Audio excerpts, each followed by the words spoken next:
कई बार जो खबरें हम देखते हैं ना, वो सिर्फ सतह होती हैं। असल कहानी तो उसके नीचे छिपी होती है, काफी गहरी और उलझी हुई। आज हम एक ऐसी ही कहानी की बात करेंगे। दिल्ली में हुआ एक धमाका, जिसके तार एक दूसरी और भी ज्यादा खतरनाक साजिश से जुड़े थे। तो चलिए इस पूरी घटना को परत दर परत खोलकर देखते हैं। वजह जिसने धड़कते सीने में आग लगा दी। ये लाइनें ये हमें सीधा उसी शाम में ले जाती हैं। वो शाम जब दिल्ली एक जोरदार धमाके से दहल गई थी और उसके बाद एक ऐसी साजिश का पर्दाफाश हुआ जिसकी शायद ही किसी ने कल्पना की हो। तो चलिए सबसे पहले चलते हैं उस शाम में। धमाके की एक शाम, तारीख थी 10 नवंबर 2025। दिल्ली के लिए ना ये एक बिल्कुल आम शाम थी। जरा सोचिए, लाल किले के पास वैसी ही चहल पहल रोज की तरह। लोग मेट्रो से आ जा रहे हैं, ट्रैफिक अपनी धुन में चल रहा है, मतलब सब कुछ एकदम नॉर्मल था। तो धमाके से ठीक पहले क्या हुआ? कहानी शुरू होती है दोपहर करीब 3:45 बजे। एक सफेद Hyundai i20 कार पार्किंग में आकर खड़ी होती है। फिर ठीक 3 घंटे बाद शाम के 6:52 पर वही कार लाल किले के पास एक रेड लाइट पर आकर रुकती है और उसके बस कुछ ही सेकंड्स के अंदर एक जोरदार धमाका। और धमाके के बाद जो मंजर था ना, वो दिल दहला देने वाला था। कानों को फाड़ देने वाला शोर, चारों तरफ टूटते हुए शीशे, तबाह होती गाड़ियां और हर तरफ सिर्फ और सिर्फ भगदड़ और दहशत। बस एक पल, और एक पल में सब कुछ बदल गया था। और उसी चीख पुकार और अफरा तफरी के बीच एक आवाज गूंजती है, एक संदेश जो इस हमले को और भी खौफनाक बना देता है। ये सिर्फ शुरुआत है।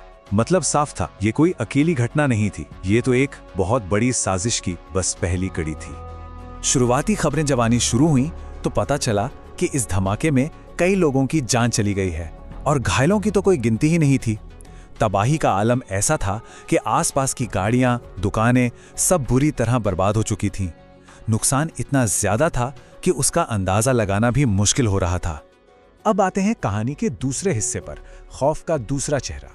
देखिए, एक तरफ तो दिल्ली इस धमाके के सदमे से उभरने की कोशिश कर रही थी, लेकिन पर्दे के पीछे उसी वक्त अधिकारियों के सामने एक और, बल्कि उससे भी ज्यादा खतरनाक साजिश सामने आ रही थी। और इस दूसरी साजिश का नाम था रिसिन। रिसिन एक बेहद खतरनाक बायोलॉजिकल जहर है। इसे अरंडी के बीजों से निकाला जाता है और ये कितना जानलेवा है, इसका अंदाजा इस बात से लगाइए कि नमक के एक दाने जितनी मात्रा भी किसी की जान लेने के लिए काफी है। और सबसे डरावनी बात पता है क्या है? इसका कोई तोड़ नहीं है, कोई एंटीडोट नहीं। तो इन साजिश करने वालों का प्लान क्या था? प्लान बेहद खौफनाक था। स्टेप 1, रिसिन तैयार करो। स्टेप 2, उसे मंदिरों के प्रसाद में मिला दो। और स्टेप 3, उसे पीने के पानी की सप्लाई में घोल दो। जरा सोचिए, अगर ये लोग अपने प्लान में कामयाब हो जाते तो जो तबाही होती उसकी हम कल्पना भी नहीं कर सकते। लेकिन इससे पहले कि यह खौफनाक प्लान हकीकत बनता, गुजरात ATS ने इसे नाकाम कर दिया। उन्होंने एक डॉक्टर और उसके कुछ साथियों को गिरफ्तार किया और उनके पास से क्या मिला? अरंडी का तेल, जहर बनाने का सारा सामान। और इस कार्रवाई से एक बात साफ हो गई कि यह कोई छोटा मोटा ग्रुप नहीं था। उनके निशाने पर सिर्फ दिल्ली नहीं थी, बल्कि लखनऊ और अहमदाबाद भी थे। तो अब आता है कहानी का तीसरा हिस्सा, साजिश के जुड़ते तार। अब देखिए, जांच एजेंसियों के सामने सबसे बड़ा सवाल खड़ा था, क्या दिल्ली का कार बम धमाका और ये रिसिन वाली साजिश, क्या ये दोनों आपस में जुड़े हुए हैं या ये दो बिल्कुल अलग अलग हमले थे? और जब जांच आगे बढ़ी तो जो सच सामने आया उसने सबको हैरान कर दिया। ये कोई एक हमला था ही नहीं, ये एक बड़ी, बहुत सोची समझी और कई राज्यों में फैली हुई साजिश थी। एक ऐसी साजिश जिसमें दो अलग अलग तरीकों से हमला करने का पूरा प्लान था। तो इन दोनों साजिशों का कनेक्शन अब बिल्कुल साफ हो चुका था। देखिए, एक तरफ कार बॉम्ब जिसका निशाना था दिल्ली का लाल किला, और दूसरी तरफ रिसिन जहर जिसका निशाना थे दिल्ली, लखनऊ और अहमदाबाद के आम लोग। और इन दोनों को जोड़ने वाली कड़ी क्या थी? वो सबूत जो जम्मू कश्मीर, गुजरात और दिल्ली NCR में हुई रेड्स में मिले थे। और ये सारे सबूत एक ही मास्टरमाइंड की तरफ इशारा कर रहे थे। तो अब बात करते हैं चौथे और शायद सबसे अहम हिस्से की, हमले का असली मकसद। आखिर इन हमलों के पीछे का असली मकसद था क्या? ये सिर्फ तबाही मचाना नहीं था, नहीं, मकसद उससे कहीं ज्यादा गहरा और खतरनाक था। इस हमले के पीछे की साइकोलॉजी को समझिए, ये बहुत खतरनाक थी। लाल किले पर धमाका वो एक सीधा हमला था, एक खुला हमला, देश की पहचान पर, देश के हौसले पर। और दूसरी तरफ प्रसाद और पानी में जहर, वो एक खामोश हमला था जिसका मकसद था लोगों के आपसी भरोसे को, उनके धार्मिक विश्वास को जड़ से खत्म कर देना।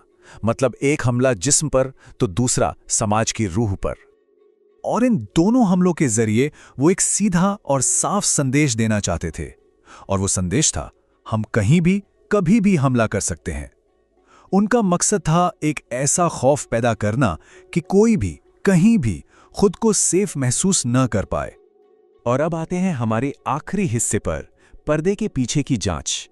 क्योंकि देखिए, कहानी यहां खत्म नहीं हुई है। इस धमाके और नाकाम साजिश के बाद भी जांच एजेंसियां आज भी इस पूरे नेटवर्क की जड़ तक पहुंचने की कोशिश में लगी हुई हैं। आज भी कई बड़े सवाल हैं जिनके जवाब मिलने बाकी हैं। जैसे, इस धमाके के पीछे असल में था कौन? क्या इसके तार सरहद पार पाकिस्तान या अफगानिस्तान तक जाते हैं? और सबसे बड़ा सवाल, इन दोनों साजिशों के बीच वो पक्का लिंक क्या है जिसे कोर्ट में साबित किया जा सके? लेकिन इस पूरी कहानी का जो सबसे जरूरी पहलू है वो ये है कि हाँ, एक हमला हुआ, लेकिन हमारी सुरक्षा एजेंसियों ने बायो टेररिज्म की एक इतनी बड़ी, इतनी अकल्पनीय तबाही वाली साजिश को वक्त रहते रोक दिया, और इसका पूरा श्रेय उन्हीं को जाता है। तो कुल मिलाकर लाल किले का धमाका सिर्फ एक घटना नहीं थी, वो एक बहुत बड़ी साजिश का बस वो हिस्सा था जो हमारी आंखों के सामने आया। असल में तो पर्दे के पीछे बम और जहर दोनों से एक साथ एक डबल अटैक की पूरी तैयारी थी। और आखिर में ये पूरी घटना हमें एक बहुत जरूरी बात याद दिलाती है कि सुरक्षा की नींद कभी गहरी नहीं हो सकती। खतरे वो हमेशा छिपे रहते हैं और नए नए रूप में सामने आते हैं। इसलिए सतर्क रहना हमेशा जरूरी है।